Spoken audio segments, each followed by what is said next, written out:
Na acentuada curva da Avenida 1º de Maio, encontra-se um cenário que já foi palco de grande movimentação humana e grande desenvolvimento econômico. Bem-vindos a Carlos Renault, primeira indústria de fiação de Santa Catarina.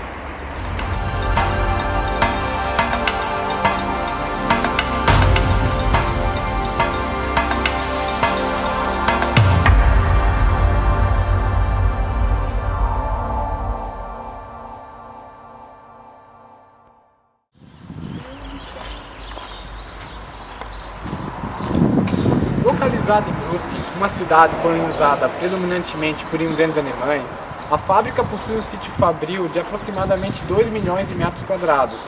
No auge de sua produção, passavam por aqui e eram empregadas mais de 1.200 pessoas, que trabalhavam desde a matéria-prima até o seu produto final.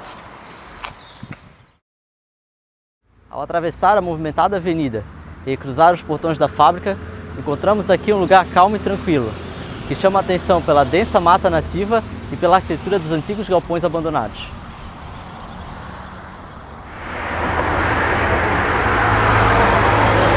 A fábrica se encontra isolada. Não avistamos nenhuma casa no seu entorno, apenas a frondosa residência que foi construída para o filho do Carlos Renault. Por aqui passa um rio de águas cristalinas que adentra a propriedade, desembocando ao final dela. Uma torre de aproximadamente 48 metros de altura marca e identifica o território fabril. O tom laranja coral que permanece vivo até hoje nas paredes externas da fábrica deixa-nos logo avistar e registrar em nossas mentes a Renault. Nos últimos 2 anos, a movimentada empresa sinônimo de prosperidade e desenvolvimento encontra-se sim vazia. Fechou as portas devido aos altos impostos e elevados custos trabalhistas, que, como inúmeras outras, não conseguiram suportar a concorrência de produtos importados.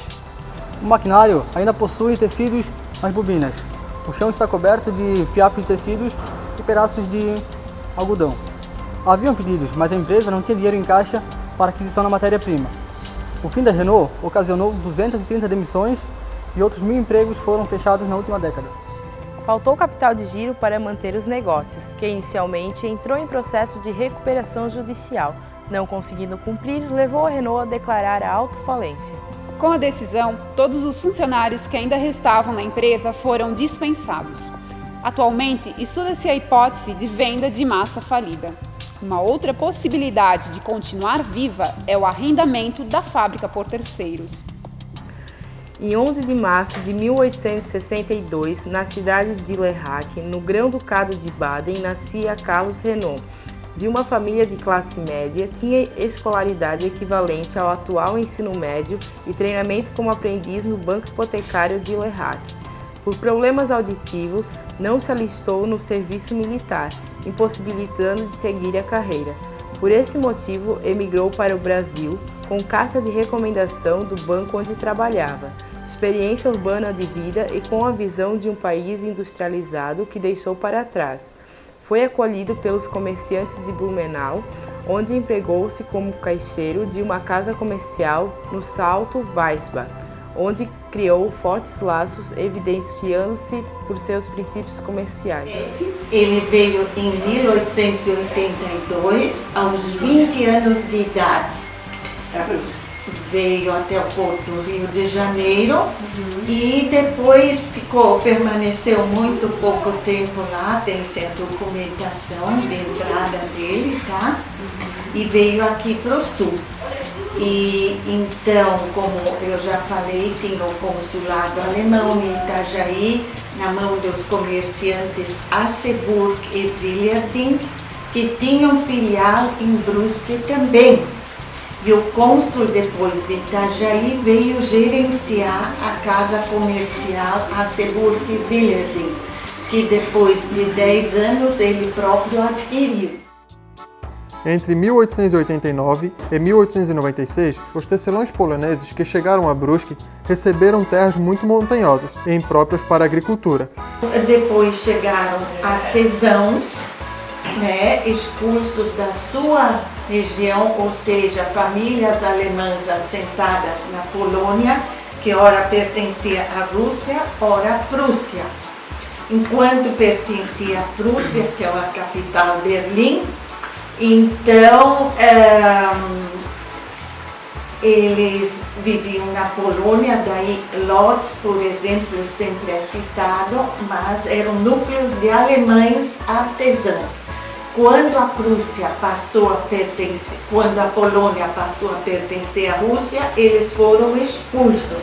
E eu entrevistei um filho de uma das famílias expulsas, tá? A mãe deste filho foi a primeira fiandeira tecelã da fábrica Renault. Esse fato determinou que buscassem como alternativa de sobrevivência a atividade exercida em sua terra natal. Uniram seus esforços à procura de um negociante que dispusesse de crédito e de iniciativa para importar teares mecânicos e dar início a um estabelecimento industrial. Quem acolheu essa proposta foi Carlos Renault. Iniciaram suas atividades dia 11 de março de 1892 em instalações improvisadas ao lado de sua casa de comércio na principal rua da cidade. Ladeado de 2 filhos, Otto na administração e Paulo na parte comercial, a fábrica transferiu-se para o terreno próprio na Rua dos Pomeranos, atual 1º de Maio. Eu posso dizer que a primeira e a segunda geração tinham um entusiasmo e compartilhavam com a nossa população, porque os imigrantes que vieram em busca de 2 coisas: terra própria e liberdade. O crescimento foi rápido e 7 anos após sua fundação, os teares de madeira foram substituídos por teares mecânicos de origem inglesa, fortalecendo a fábrica de tecidos Carlos Renault. As dificuldades na aquisição da matéria-prima principal para a confecção dos tecidos e a constatação da existência de um mercado promissor na indústria têxtil que vinha se firmando em todo o Vale do Itajaí incentivaram a empresa a montar em 1900 uma fiação de algodão, registrada como a primeira do sul do Brasil. Então, estamos em 1900, o João Bauer avalizou a compra da fiação. O cônsul empenhou qualquer bem seu, a fiação chegou, a firma Freitas de Hamburgo que financiou o cônsul, tá? Né? Para a compra, e tudo bem. E isso, olha, não tinha fiação, e segundo uma tese do Rio Grande do Sul, nem no Rio Grande, então teria sido a primeira do sul do Brasil. A partir de então, a fábrica de tecidos Carlos Renault se solidificou e passou a dominar todo o processo produtivo, incluindo fiação, tecelagem e beneficiamento. Em 1913, com a instalação da energia elétrica, mais máquinas puderam ser compradas e a produção aumentou. E daí o mundo está entrando na Primeira Guerra. Aí há corte de importação de fio. Quem já tinha empresa, mas agora não teria fio. E quem tivesse fio, forneceria para os demais. Isso foi o grande avanço. O dinheiro europeu sofre uma desvalorização e inflação total. Para o cônsul pagar sua dívida, até 1917 ele pagou tudo. Eu falei com o contador Roberto Hart, que ele conhecia todo o processo, me explicou e me mostrou nos livros de atas da empresa. Então o dinheiro nosso valorizou depois da guerra, o deles inflacionou, deu para pagar a dívida, até tecido Renault já ia para a Alemanha para pagamento da dívida durante a guerra, porque lá não funcionava nada, uma tragédia só. Em 1918, a empresa foi transformada em uma sociedade anônima, sob o nome de Fábrica de Tecido Carlos Renault S.A., filhos, filhas e respectivos sogros, sendo acionistas, e seu filho Otto Renault foi eleito presidente. E eu fui olhar rapidamente uma das pastas que eu tenho, 1916. E aí os filhos do cônsul, numa das cartas, diz que ele foi para a Holanda para conseguir capitais. Então, isso está resolvido. Muito bem. Mas para ele poder ir para a Alemanha, ele teria que ter alguém de confiança no lugar. Quem? Aquele que ele mesmo criou na empresa, o Otto. E aí, em 1918, a empresa se transforma em sociedade anônima e daí segue seu percurso. Depois enfrentamos a Segunda Guerra, e aí, outro momento difícil. Mas o Otto era muito bem relacionado também com Florianópolis e tudo, e conseguiu que os uniformes do exército tecido saíssem daqui. Agora vocês imaginam que mercado. Depois, em 45, o cônsul morre, em 47 o Otto se retira, fica um ano em Florianópolis doente. O cônsul 45, janeiro de 45. Otto fora, volta só para o conselho da empresa, aí assume a terceira geração e aí é outra história. Em 1931, chega em Brusque a convite do cônsul o arquiteto alemão Eugen Rombach para trabalhar nos projetos da fábrica. Com um estilo arquitetônico eclético e predominância no Art Deco, vanguardista na arquitetura industrial, com um sistema construído em alvenaria e paredes estruturais. Não usou no estilo modernista tão divulgado e se sujeitou ao estilo incorporado do Art Deco, pois este se adequara melhor às situações da época.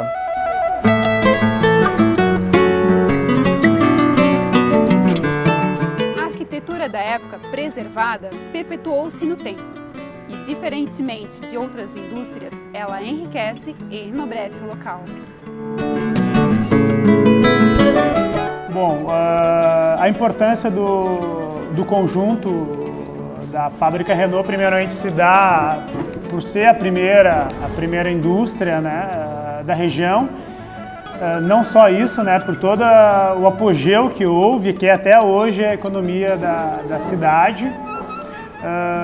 Na questão arquitetônica, o conjunto é belíssimo e bem peculiar, porque o conjunto tem alguns prédios que são Art Deco, porém não mantendo aquela tipologia que é muito próxima ao proto-modernismo, e sim uma tipologia que ela vem do Renascimento, do neoclassicismo. Então dá para dizer que o conjunto Renault, do que eu conheço, é quase único, porque ao mesmo tempo que ele é um prédio Art Deco, né, esse conjunto ele é Art Deco, ele também mantém uma tipologia fabril inglesa com influência clássica, renascentista ou neoclassicista. Então, eu acho que esse ponto é importante, né? Como patrimônio, aqueles arcos que existem, que são feitos de concreto armado, mas com uma esbeltez, com uma beleza que eu nunca vi igual, assim, em termos de telhado shed. Eu acho que esse patrimônio está lá perdido, né? Deveria ser mais valorizado.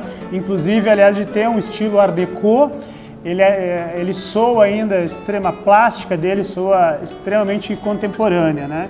O que a gente tem frisado bastante aqui com vocês. O revestimento em pedra paralelepípedo marca caminhos entre os prédios e arredores da indústria por onde percorriam os trabalhadores. E nos dias de hoje, aguça nossa curiosidade por saber de tantas histórias que por aqui se passaram. Preservar as formas já existentes é manter viva a corrente histórica de uma sociedade, é conservar a história em sua forma física. Restaurar um bem de patrimônio histórico é de fundamental importância para o desenvolvimento sociocultural de um povo. Patrimônio é um conjunto de memórias, de elementos que criam as memórias de uma sociedade, de um grupo social. São elementos de um valor para essa memória, né? Ao se propor a revitalização ou a restauração do edifício histórico, é entendido que este é digno de permanência devido ao seu valor histórico ou artístico. Não, qualquer edifício significativo para uma comunidade, ele deve ser considerado nesse aspecto de memória coletiva, né? Da memória, um bem que representa uma experiência de uso do espaço, uma experiência de uso social coletivo, né? Então, essas estruturas, né, no caso do patrimônio arquitetônico, que trazem essa memória, que mantém esse uso do espaço de determinado tipo, ainda mais a fábrica, que ela tem uma sucessão de edifícios de épocas distintas, ela representa essa vivência, né, espacial em várias épocas que elas são significativas para a cidade, né? Então deveriam ser realmente mantidas. O valor histórico desse conjunto dá a Brusque parte de sua identidade. Suas instalações encontram-se em diversas discussões municipais para o tombamento. Na questão do tombamento, o ato de tombar é o ato de primeiramente ele ser reconhecido como um valor para a cidade. Eu acho que isso é o mais importante, né? O tombamento ele é simbólico, obviamente que ele é oficial. Ele pode ser feito por meio municipal, estadual ou nacional, pelo IFAM.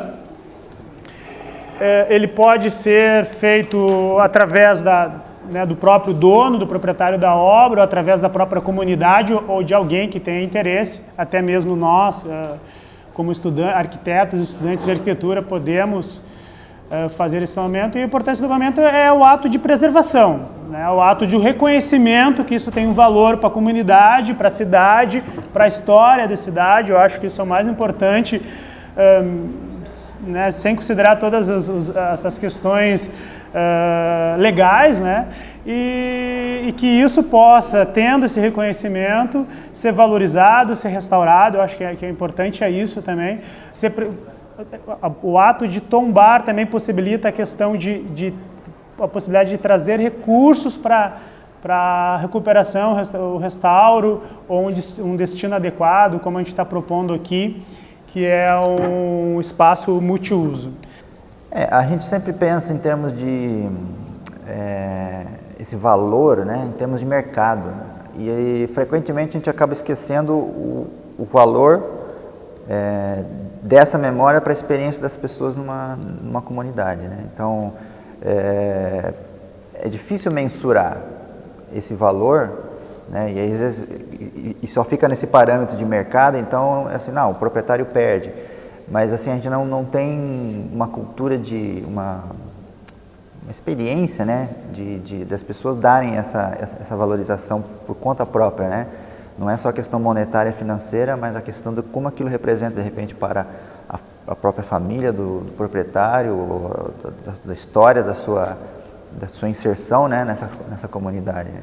Então, o valor monetário, venal da propriedade, ela tem estratégias, né, para fazer uma compensação, para fazer uma composição, né, de alternativas, né, para esse uso de preservação e que tenha um valor ainda de mercado significativo. Mas eu acho que sempre tem que entrar em consideração esse valor maior, que é imaterial da história, né, da memória. Do jeito que está posto atualmente, nós temos novas legislações que dão incentivos, renúncia de impostos, né, outros tipos de incentivos, mas a questão da sociedade como um todo, incorporar isso como valor, ela é um processo educacional também, né? Nesse sentido, a gente tem que trabalhar para esse tipo de consideração, não só a questão do mercado. Preservar as formas de arte já existentes é manter viva a corrente histórica de uma sociedade, é conservar a história em sua forma física.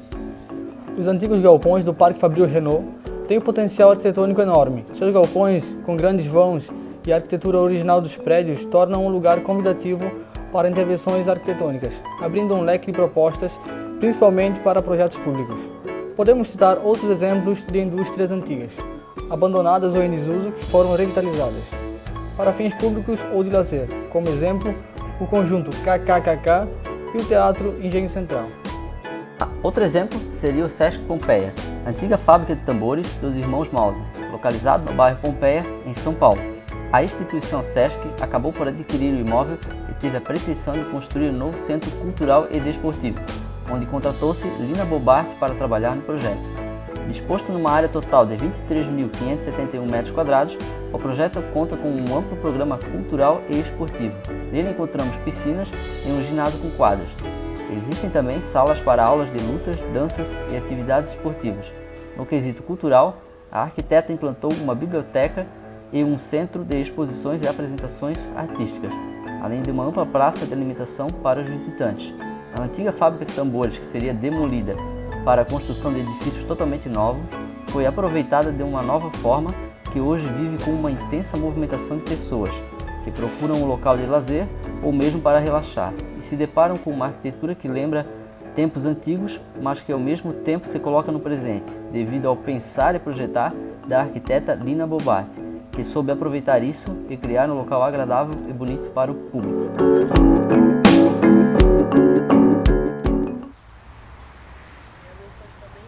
Pela fábrica passaram várias gerações da sociedade brusquense e no seu auge foram empregados aproximadamente 3.000 funcionários. Porém, no dia 15 de julho de 2013, a fábrica decretou falência.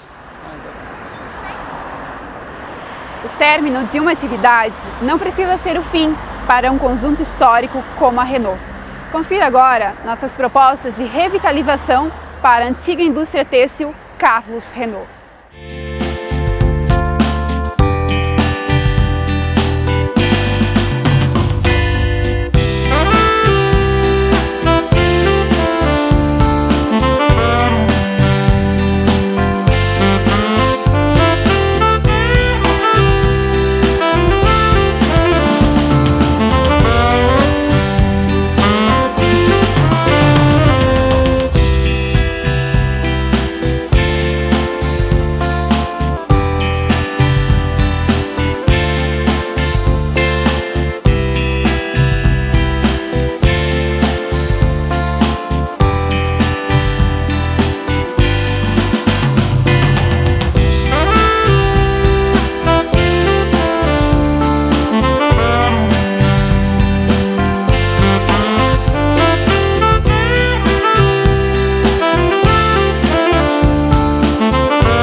O que eles faziam ali? Oi, filha, eu tenho uma história linda para te contar. E ela começa no ano de 1822, com a vinda ao Brasil do cônsul Carlos Renault.